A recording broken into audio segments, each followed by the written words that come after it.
ये है हमारे भारत की कैपिटल दिल्ली और ये है हमारे कैपिटल का हाल।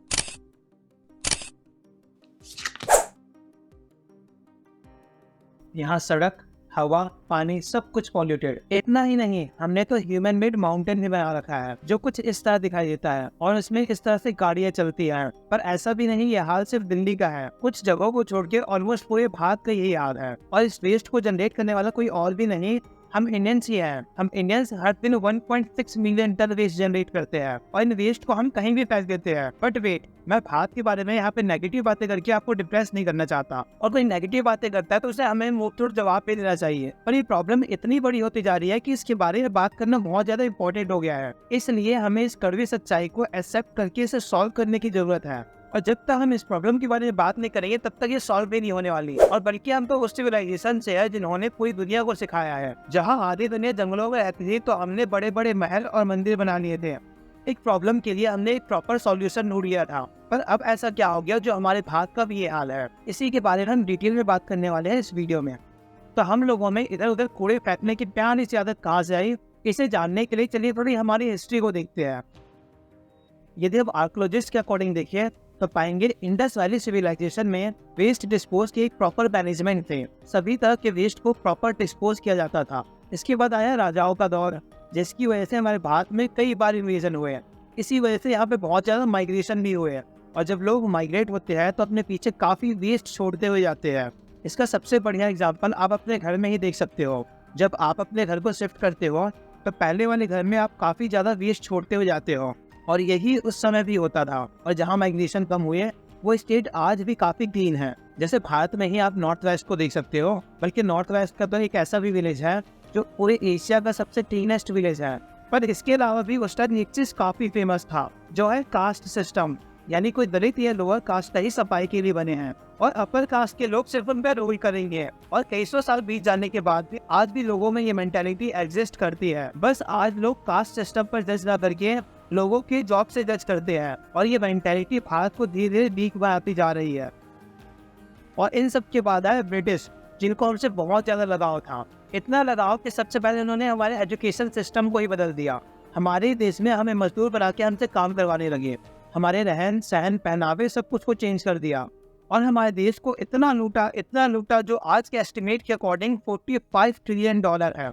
उन्होंने अपनी सुविधा के लिए तो सब कुछ किया, लेकिन सैनिटेशन और वेस्ट मैनेजमेंट में एक पैसा खर्च नहीं किया, जिसकी वजह से लोग डायरिया और कोलेरा जैसी बीमारियों से मर रहे थे। और जब 1947 में हमें इन अंग्रेजों से आजादी मिली, उस समय हमारा देश पूरी तरह से टूटा हुआ था। हर जगह लड़ाइयाँ हो रही थी, खाने पीने के लाले पड़े थे, और एजुकेशन वो तो बस गिने चुने लोगों के पास ही थे। ऐसे में कोई हाइजीन और वेस्ट मैनेजमेंट के बारे में क्या ही सोचे। और ऊपर से ब्रिटिशर्स ने भी हमें वेस्ट मैनेजमेंट के बारे में कुछ नहीं सिखाया था, इसलिए हमने कूड़ा यहाँ वहाँ फेंकना शुरू कर दिया। और आज वही कूड़े को फेंक कर हमने कूड़े के कई पहाड़ बना डाले, और नदियाँ जिनकी आप पूजा करते हैं उन्हें तो हमने नाले ही बना डाले। आज यमुना रिवर वर्ल्ड के डर्टीएस्ट रिवर में से एक है। इसमें सीवर का पानी डायरेक्ट डाला जा रहा है बिना किसी ट्रीटमेंट के। इसकी वजह से इसमें स्नो की तरह झाग दिखाई दे लगा है। कई लोग इस पानी में पूजा करते हैं और पूजा किए वेस्ट को भी उसी में बहा देते हैं। और हमारी गंगा रिवर का भी यही हाल है, उसमें भी लोग वेस्ट को बिना किसी ट्रीटमेंट के यूं ही फेंक देते हैं। ये लोग तो ये सोचते हैं कि नदियाँ अपने आप को खुद ही साफ कर लेती है। जैसे आप इन महाशय को देखें, The river Ganga can heal itself if there's more water in the river Ganga. Of course, 100% true. If water is there, if flow is maintained, Ganga will solve its own pollution problem. Dilution is the solution of pollution. So we can still Simply, dump sewage into yes, a yes, dump. yes. पर ऐसा भी नहीं है कि government ने इस problem को solve करने के लिए कुछ नहीं किया। कांग्रेस ने अपने टाइम में निर्मल भारत कैंपेन चलाया था, पर ये कैंपेन सिर्फ नाम का था, क्योंकि अब तक इसके बारे में किसी ने सुना ही नहीं। फिर कांग्रेस के बाद आई बीजेपी ने भी इस प्रॉब्लम को सॉल्व करने के लिए स्वच्छ भारत मिशन स्टार्ट किया। बीजेपी के अकॉर्डिंग ये मिशन 100% सक्सेसफुल रहा। लेकिन हमें इसकी ग्राउंड रियलिटी जाननी है तो आप किसी भी गांव के सड़कों या फिर खेत में चले जाओ, और वो भी नहीं तो रेलवे स्टेशन की किसी पटरी पे चले जाओ। वहाँ पे आपको लोग लोटा लेके बैठे हुए जरूर दिखाई देंगे। और जब इनसे पूछा जाता है तो इनका आंसर होता है कि हमारे घर में टॉयलेट ही नहीं है।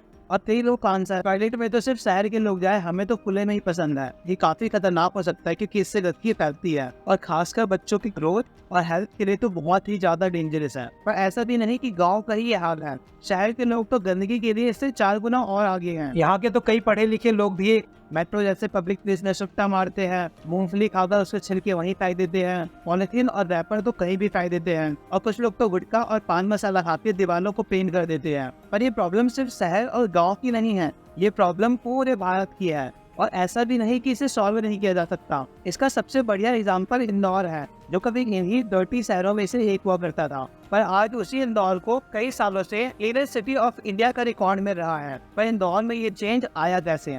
इसमें मध्य प्रदेश की म्युनिसिपल डिपार्टमेंट और साथ में वहाँ के लोगों का बहुत बड़ा हाथ है। इसके लिए इंदौर के म्युनिसिपल डिपार्टमेंट ने घर घर जाकर गार्बेज कलेक्शन स्टार्ट किए, और जब सभी लोगों को इधर उधर कूड़ा न डालकर गाड़ी में डालने की आदत हो गई, तो म्युनिसिपल डिपार्टमेंट ने ऑर्गेनिक के लिए ग्रीन और इनऑर्गेनिक के लिए ब्लू डस्टबिन को प्रमोट किया, और इसके साथ ही आईएमसी ने पनिशमेंट और रिवॉर्ड सिस्टम भी इम्पोज किया। यदि कोई भी इंसान यदि अपने गार्बेज को इधर उधर फेंकता है तो उसे पनिश किया जाएगा, और यदि कोई सिटीजन अपने गार्बेज को अच्छे से मैनेज करता है तो उसे रिवॉर्ड दिया जाएगा। इसकी वजह से वहाँ के लोगों में पनिशमेंट और मोटिवेशन का एक सेंस आया, और धीरे धीरे साफ होते होते भारत के स्वच्छ सर्वेक्षण सर्वे में आज हर साल क्लीनेस्ट सिटी इन इंडिया का अवार्ड ले रहा है। इंदौर की स्टोरी भारत के सभी लोगों को अपने एरिया को क्लीन रखने के लिए मोटिवेट करती है, और इसके लिए हमें बस छोटे छोटे स्टेप्स को फॉलो करना है। हमें बायोडिग्रेडेबल वेस्ट को ग्रीन डस्टबिन में और नॉन बायोडिग्रेडेबल वेस्ट को ब्लू डस्टबिन में डालना होगा। पब्लिक स्पेस को हमें अपने घर की तरह समझना होगा, और वहाँ की सफाई के लिए हमें रिस्पॉन्सिबल होना होगा। ट्रैवलिंग करते टाइम अपने वेस्ट को इधर उधर ना फेंक कर किसी डस्टबिन में डालना होगा, और लास्ट बट नॉट लिस्ट अपने फ्रेंड्स और फैमिली मेंबर को इधर उधर कूड़े फेंकने से रोकना होगा और उन्हें एजुकेट करना होगा। इसके अलावा रिवॉर्ड और पनिशमेंट वाला सिस्टम तो पूरे भारत में ही इम्पोज कर देना चाहिए, जिससे लोगों में इधर उधर कूड़ा फेंकने की आदत खत्म हो और अपने आसपास को क्लीन रखने के लिए मोटिवेशन मिले, क्योंकि ये तो फैक्ट है, भारत सफाई के मामले में पिछड़ता जा रहा है, और जब तक हम इसके बारे में बात नहीं करेंगे तब तक ये प्रॉब्लम भी सॉल्व नहीं होने वाली। ये भारत हमारा घर है, इसे साफ रखने की रिस्पॉन्सिबिलिटी भी हमारी ही है, और इसके लिए हमें बस लोगों को अवेयर करने की जरूरत है। बाकी कमेंट बॉक्स में बताओ कि हम अपने देश को साफ रखने के लिए और क्या कर सकते हैं। मिलते हैं दोस्तों किसी और वीडियो में, तब तक के लिए जय हिंद, जय भारत।